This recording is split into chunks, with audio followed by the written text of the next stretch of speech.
So we're heading into week 4 Demon Slayer, and it's coming up to the end. Should be seeing One Punch Man product in the following week, and then boom, we'll be getting One Punch Man shenanigans. So without further ado, let's dive in the video and talk about it. Not many huge events went on this weekend. At the end of the day, this is kind of where everybody's standing. Sukuna definitely only getting 1 win across the board, but most likely we probably saw more locals looking like this. This would probably be the beautiful end results. At the end of the day, would be something along this lines with the amount of tops would be probably these guys. But at the moment, the only bit of data I was able to gather from everybody was this. So we do have a 7-box event that was added into the roster here to give us some information. But right now, Purple Code seems to be kind of the favorable deck that everybody's kind of been leaning to. The deck has no real bad matchup. So at the end of the day, it has great consistency. The deck has a lot of power behind it. And again, it depends on what your opening hand looks like and all that goodies, right? So at the end of the day, taking a look here, very solid across the board, right? So now, if you guys want, post your events on exburst.com. That helps out getting the information more consistently, because again, this helps me build up a consistent data range where we kind of get the most accurate information for you guys to enjoy. But, you know, that is just kind of how that goes. But if we kind of look, I think there's something coming soon with meta and statistics, especially because of all these tournaments. It starts creating this information pretty quickly. So the more you load up on here, the faster the data comes through, right?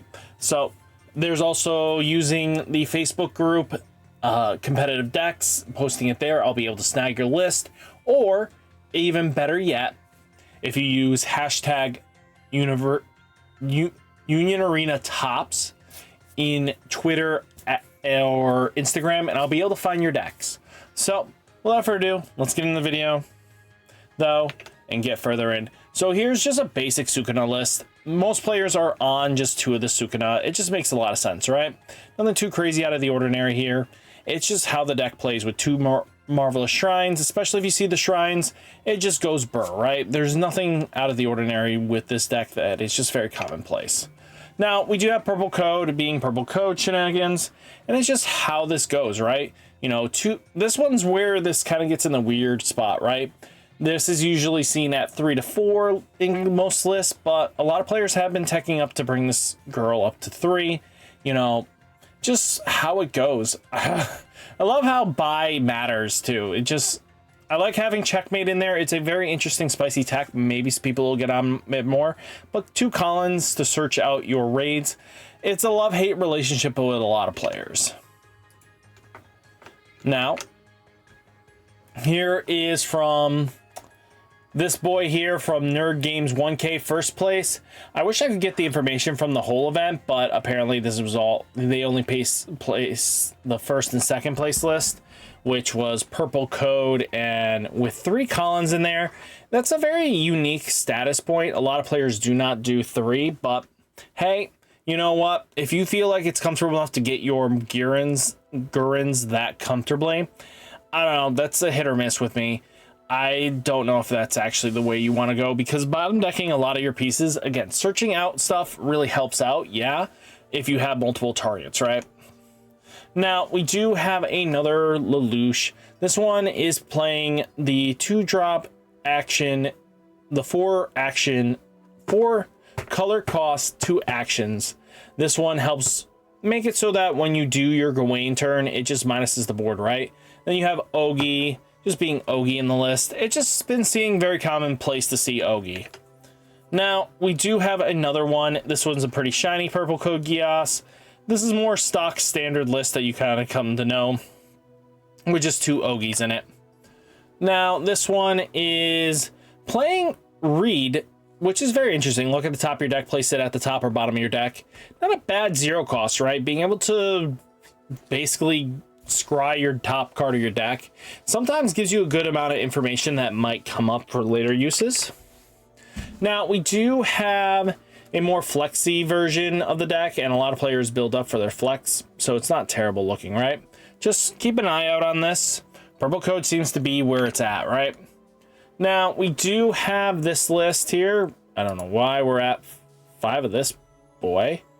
This should be up to here. There we go, all fixed. So this is what you kind of expect from a natural list. This is, if I remember correctly, our good friend. I know who this is. This is our good friend Lewis's list. He's a very good, competent pilot on it, and it's very solid. His list is very well designed. Now, here's another Lelouch list with 2 Ogies. Just comes common place. Purple code is just really solid. The ability to remove threats so consistently is very strong in this list. Now, we do have purple Hunter Hunter with the Crollo, with the Phantom Troop shenanigans. They are playing Hisoka, they're playing the Crollo, they're playing the Illumis. You know, the deck has a lot going for it that is just nothing to scoff at, right? Just a lot of good powerhouses in the deck, and he did exactly well until his final round on Sunday. It just happens. Now, we're getting into yellow. This is Yellow Demon Slayer. You know the drill here. The deck is just really solid. The fact that the Nezuko gets to allow multi-attacking and 5 attacks a turn is just sometimes really strong against some decks that just can't block consistently those big numbers. And again, Tanjiro with impacts are scary. Now, you do have the Hashira list. Hashira does do some crazy shenanigans. Some players don't play the Jiru, but some people do. It's up to you and personal preference, but deck is good. The deck isn't going anywhere, and I think it's pretty solid, to say the least. Now, you do have another Hashi. This is the brother-sister list with the... They're playing 3 of the starter deck Tanjiros with 4 Tanjiro this. You know, the deck's going to do what it wants to do, really. At the end of the day, I have no objections. Now, we do have the Tanjiro with... You know, this seems to be the more common play. They remove the color trigger, and they are playing 2 of this, and then other cards to kind of compensate. But again, I think this is a really solid tech in. Just, I think personally, even from my deck building design, I think I like him in the list. Now, we're getting into Lancelot. Lancelot kind of has a multitude of builds right now going on, but they are playing Siegfried in this list, which is not out of the ordinary, right? You know, Lancelot has a lot of power behind it because, again, even if you don't rate it and you just slam it down, it's a 4K swinging in with double damage, applying pressure on both ends like that, and it makes it really difficult for your opponent to answer response sometimes. And you know what? It's worth the while. You know, this was the second place list that Nerdy Needs 1K. This looks solid. You know, the Cornelia Fighter mech does seem to see play from time to time to allow for early game where you can actually just keep up with the list. So again, personal preference on the list. You know, I have no objections on how this deck is built. Now, let's take a look here. We do have Kurapika. This was the 3rd place list at the 7 boxer. So taking a look here, they are playing Melody at 3, and then it's just a very stock list for Kurapika. You know, Leorio for the impact option, and then you do have Hisoka the force block. So great power synergy around the clock with this deck, and it's just really solid. Now, you do have Purple Bleach. Purple Bleach hasn't really done much in the format, has toned down a lot, but I expect once we get Volume 2 and the blue and the purple into the fray, it's going to explode. We're going to see a lot of Bleach back into the format, but for right now, I expect a lot lower turnouts, and it just comes to be expected. Now, we do have Winter's, you know, Ashford Academy. Man was just tired from the night before and said, you know what, shut off my brain and just go burr, was just his answer on how to go about this. So taking a look, Arthur's, you know, the list is just very stock, right? You know, Suzaku's going to help you get those extra damage in. Again, a deck that can produce 5 attacks is sometimes a lot more struggling for a lot of players, especially because not only is able to produce these 4Ks that basically have impact and, you know, or, you know, your 3Ks with impact, which leads to making your opponent have to block in certain ways. And it's just one of those big fiascos, right? You know, House of Horror is a great removal, especially once your opponent's at less life.